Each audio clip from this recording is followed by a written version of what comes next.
Hello and welcome to a very special video. The positive in criticism is one of those things that we can see when it's absent from pretty much anything, be it from our own lives, be it from entertainment that we see, be it to simply food. The thing is with criticism is that it has been maligned in many ways as being cruel, as being mean-spirited, as being downright hateful. Yet, it is often done and called such things because at the end of the day, sometimes people see it as a personal attack on themselves, or they simply don't want you to bring up the flaws in something, be it for ideological reasons or simply because they like the new direction and they are willing to take it at any cost, no matter the negative connotations of doing so. Criticism has long been pushed out of many hobbies. For example, started with Star Trek and Star Wars and Marvel Comics and Warhammer, and you name it, you can find where when things started to take a turn for the worst, that long road downhill began. It always started when people who were critical of something slowly faded away because people labeled them, people attacked them, people rejected it. They didn't want those people involved because the criticism laid bare the flaws of what was going on. And we can see that in many of these hobbies, many of these movies, and we can probably see it within our own lives to some degree. Many years ago, my father had told me, when I hadn't gotten out of school yet, that I would starve to death if I pursued being an animator. Now, I was pretty good at animation. I was pretty good at art. So were both my parents. My family had an artistic streak. At the time, in the moment, it felt like my father telling me he had no confidence in my capabilities. And it was quite painful. Then, years later, after I had graduated and I simply watched the industry turn to Cal Arts and Disney close its animation department, and now we're watching the animation industry die, sadly, in most cases. Now, there's some independents out there, but for the West, especially the United States, it's really not a thing that's going to be something you should pursue as a main art unless you get really, really lucky. But there's many times in our lives where the very basic concept of criticism can be quite useful, even if we find it painful in the moment. It's those who see an issue, be it either be keen eye or noticing, or simply having the experience to tell you, hey, this is what happens when these things occur.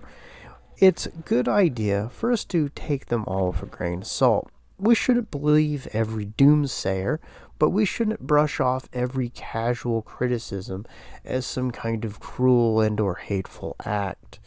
We've seen this with DC and Marvel Comics.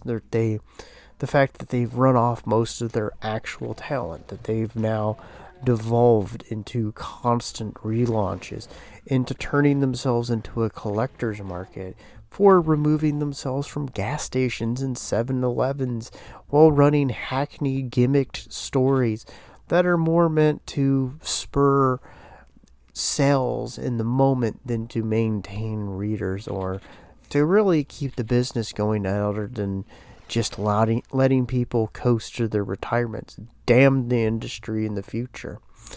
We see this with franchises like Star Wars and Star Trek when people go, you're creating hackney, moronic content that you aren't even considering all of the way.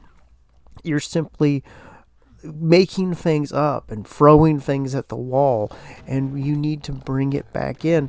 And those people, well, you just hate diversity or whatever thing that we can tar you with so we can silence you from talking and pointing out the flaws while we ransack the treasury. You can see it with Star Trek. When people said, this series isn't Star Trek, this is not what we want. And the people who at that time hated Star Trek, weren't interested in Star Trek, were more interested in making it something that was a cheap Star Wars, went, well, we don't like them, and we're going to cater to these people who don't care about Star Trek. Experience says that these things will not work. You can see it with Disney.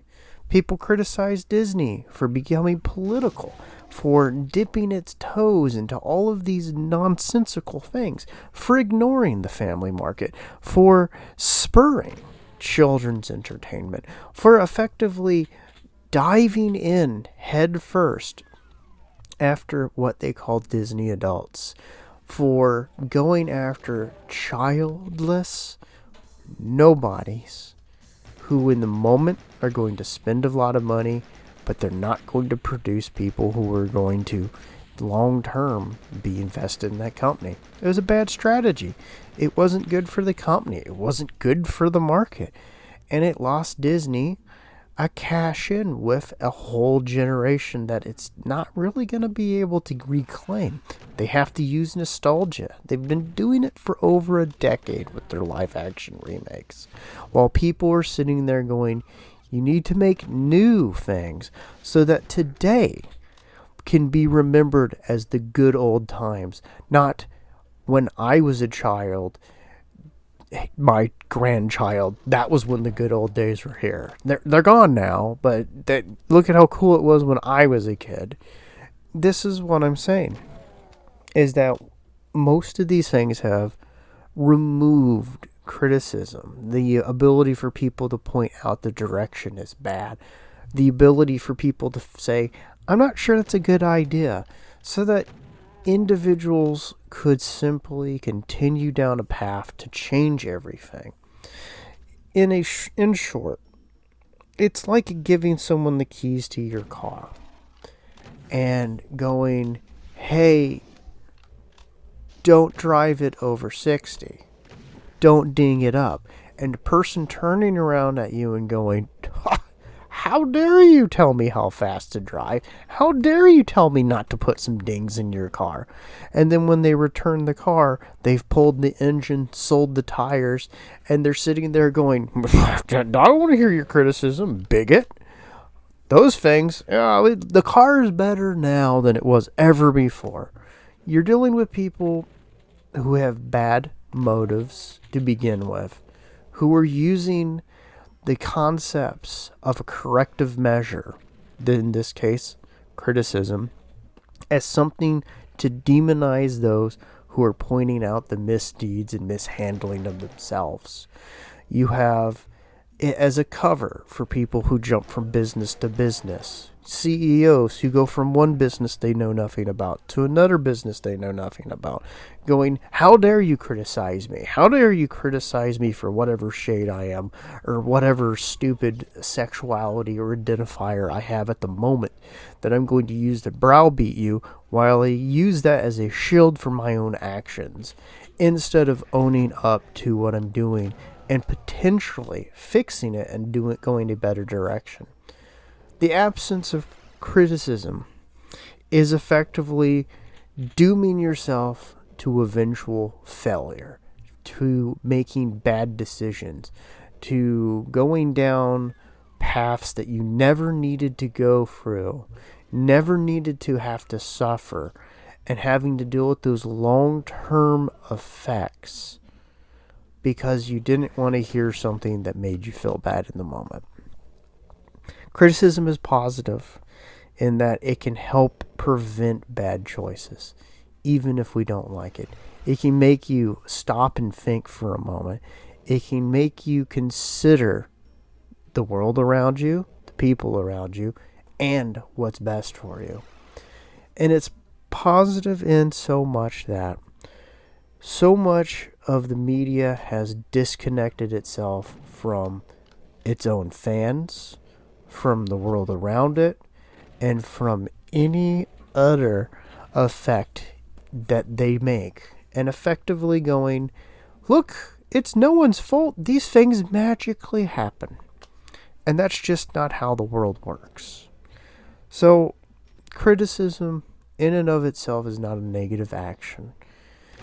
Its intent can be negative, that's true, but it, in many terms, while it seems negative, has a positive effect. And this is why, in many cases, I criticize things that Games Workshop does, because I hope in the end it does better. So thank you for joining me, and have a fantastic day. Bye-bye.